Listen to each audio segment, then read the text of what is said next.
আসসালামু আলাইকুম। আশা করি আল্লাহর অশেষ রহমতে আপনারা সবাই ভালো আছেন। সেই সাথে আমিও খুবই ভালো আছি। আজকে আমরা সরাসরি কথা বলছি লাল চন্দনের ব্যবহার নিয়ে বা চন্দনের ব্যবহার নিয়ে।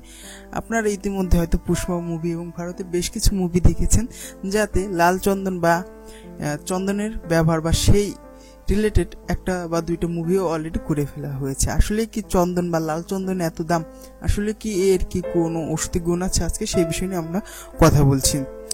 এখন লাল চন্দন বা চন্দনকে মূলত চার প্রকার বা চার ভাগে বিভক্ত করা হয়েছে। এক ভারতীয় চন্দন, লাল চন্দন, সাদা বা শ্বেত চন্দন এবং আর একটা মলাগিরি চন্দন। চন্দনের অনেকগুলো গুণ আছে, সেই গুণগুলো এখন আমরা যদি দেখি, চন্দনের সর্বপ্রথম গুণই হলো এটি অ্যান্টি ফ্ল্যামেন্ট গুণ আছে, যা আমাদের দেহের কোনো স্থান ফুলে গেলে তা সারাতে খুবই গুরুত্বপূর্ণ ভূমিকা রাখে। সেই সাথে এর আছে অ্যান্টি অক্সিডেন্ট গুণ, যা আমাদের দেহের কোষগুলোকে সুন্দরভাবে বিনাশ করতে সাহায্য করে এবং সেই সাথে আমাদের হার্টের সমস্যা, ক্যান্সার সমস্যা, উচ্চ রক্তচাপের মতো সমস্যাগুলো দূর করতে সাহায্য করে। এর পরবর্তীতে আমাদের কাছে চন্দনের আর একটি বিশেষ গুণ আছে, যেটি হলো অ্যান্টিসেপটিক, যা আমাদের কোথাও কেটে গেলে তা ঠিক করতে সাহায্য করে, সেই সাথে আমাদের দেহের রোগ প্রতিরোধ ক্ষমতা বৃদ্ধিতেও সাহায্য করে। এছাড়াও চন্দন আমাদের যাদের বমি বমি ভাব বা বমির সমস্যা আছে, তারা চন্দনের ব্যবহার করতে পারেন। ত্বকে অ্যালার্জি হলে তার জন্য চন্দনের ব্যবহার করা যায়।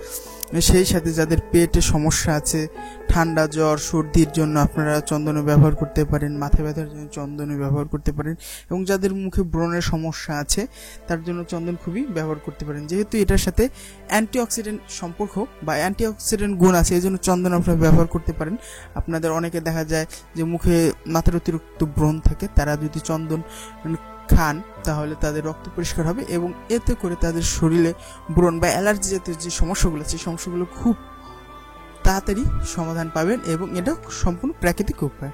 এবং এখন কথা বলছি আসলে চন্দনগুলো আপনারা কি বা কি ওয়েতে ব্যবহার করতে পারেন।